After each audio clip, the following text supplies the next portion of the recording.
Sa isang payapang baryo ng San Biscan, namumuhay ang mga magsasakang ang tanging yaman at tahanan ay ang lupain na minana pa mula sa kanilang mga ninuno. Dito sila isinilang, dito sila lumaki, at dito rin nila pinangarap na manatili hanggang sa pagtanda. Bago pa man sumikat ang araw, bumabangon na sila upang magsaka, bitbit ang pag-asang sa bawat punlang kanilang itatanim ay ang pagbalik ng ani na magbibigay sa kanila ng isa pang kinabukasan. Tahimik lang at simple ang kanilang buhay. Walang gulo at kahit na anuman. Lahat ay may malasakit sa isa't isa.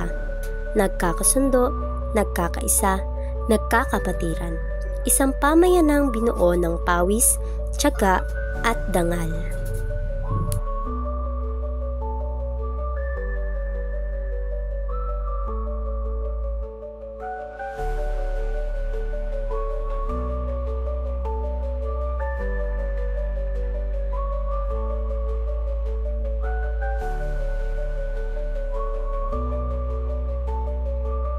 Isa sa kanila ang namumuno sa grupo, si Tupe. Hindi siya nabubuhay sa karangyaan o kapangyarihan, ngunit sa kanyang paninindigan at malasakit sa kapwa, siya'y tinitingala bilang haligi ng kanilang komunidad.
Ngunit ang katahimikan ng baryo ay biglang nagulo nang dumating ang bagong halal na alkalde, si Mayor Sale.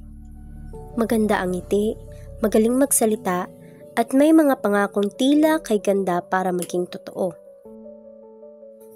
Siya ay kilala bilang isang leader na matagal nang inaabuso ang posisyon para angkinin ang mga lupain ng mahihirap. Ginagawa niya itong negosyo, gusali at komersyal na proyekto para sa pansariling interes. Noon pa man, wala ni isa ang nagtangkang lumaban. Sa tindi ng kanyang koneksyon, kayamanan at kapangyarihan, kahit ang batas ay tila lumuluhod sa kanya. Sa bawat pag-apak ng lupa, may pamilyang nawawala ng kabuhayan, komunidad na nawawasak at pangarap na binubura. Nang minsay napadako si Mayor Sale sa baryo ni Tupe, agad siyang ipakita ng interes. Inilahad niya agad sa kanyang sekretarya ang mga nais niyang gawin sa malaking lupain, mga proyektong magbibigay sa kanya ng limpak-limpak na salapi. Hindi pa man niya pagmamay-ari, ay sa kaloob-loobang siguradong mapapasakamay niya pa rin ang mga ito.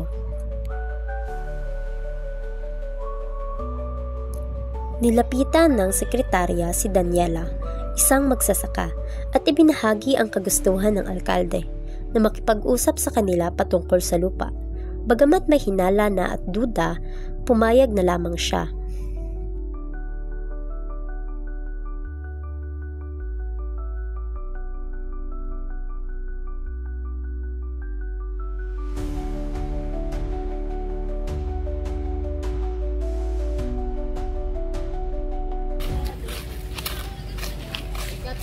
Buntag, pare, mareng! Buntag po, saan naman po di mong tuyo? Naituyo lagi ko si Mayor na panggutan ko na to ika kugma. Na bahin lagi ko sa Toyota lagi ko no. Kasi kapura na po ganyan eh. Ana habot ana niya Mayor. Hala, sige, magkita na tayo ma. Hala, sige. Pagdating ng kinabukasan, Oh, sabi ito, paisgutan na niron, ay! Nagbalik-balik na rin. nag-usap-usap sila tungkol sa posibleng sadya ng alkalde sa kanilang lugar. Ngunit hindi man sabihin, ay alam na nila. Fertilizer. So, Kasi tukuran na po si Gilgil. aw kasi kaya nito mo sa. Oo, na dyan na ron. Yarang laay kay. Maadula na sila mga wasa. Sa wala to, pang-konsumo to na to. Wala na kadutaan ni ron.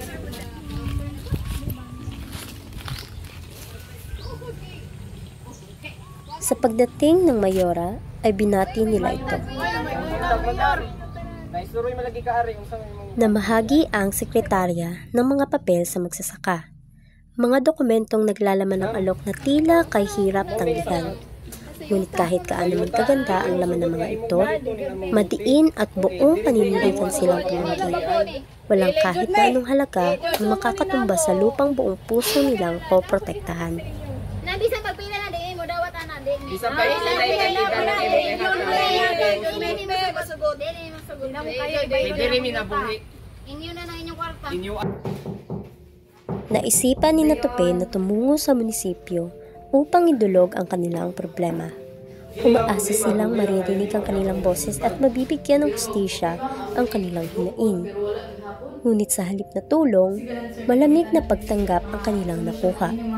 Ang reklamo'y tila binaliwala, nagmistulang bulong lang sa hangin na hindi gustong pakinggan. Dito pa lamang, ramdam na nila ang sistemang matagal ng bulok. Isang sistemang kayang baluktutin ang tama sa ngalan ng pera at impluensya. Sa hindi inaasahang pangyayari, ang kanilang mga ari-arian ay pilit sinira. Giniba ang mga pananim, winasak ang mga kubo, at tinapak-tapakan ang kanilang dignidad. Wala silang nagawa kundi ang manood sa gilid, luhaang nakaluhod, nakikiusap, nagmamakaawa. Sa huli, wala rin silang nagawa. Si April ay isang kilalang news reporter sa Maynila, isang tagapaghatid ng katotohanan na hindi natatakot magsalita para sa mga naaapi. Ngunit higit pa sa pagiging mamamahayag, siya rin ay kapatid ni Tupe. Magkaibang mundo man ang kanilang ginagalawan, magkahiwalay man ang landas, iisang paniniwala nilang pinanghahawakan, ang prinsipyo ng katarungan. Isa sa mga magsasaka ay hindi na napigilang magsumbong kay April. Dala ng labis na puot, tinawagan niya ito at inilahad ang kalunos-lunos na sinapit ng kanilang komunidad. Kaya ko diri sa mga farmers nga ingana ang ilang pagintang wa na jud nagkadimao. Walang pag-aalinlangan, agad na umuwi si April sa kanilang probinsya pagkatapos ng narinig. Bakit hindi mo agad sinabi sa akin? At doon nagsimulang mabuksan ang sugat ng katahimikan. Sinimulan halukayin ni April ang kasaysayan ni Mayor Sane. Ang pang-aabuso, pandaraya, ang mga reklamo at sinasantong krimen. Sa tulong ng isang testigo, isinulat niya ang lahat, walang inilihim, walang pinatawad.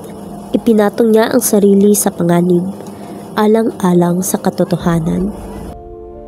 Sa bawat pisong ninanakaw ninyo mula sa kaban ng bayan, may pamilyang hindi nakakakain. Sa bawat lupang kay dali ninyong agawin, may buhay na nawawasak. At sa bawat pananahimik ninyo sa harap ng mali, may dugo na dumadanak sa inyong mga kamay. May mga matang gising, may boses na handang sumigaw, at higit sa lahat, palagi kaming nakabantay.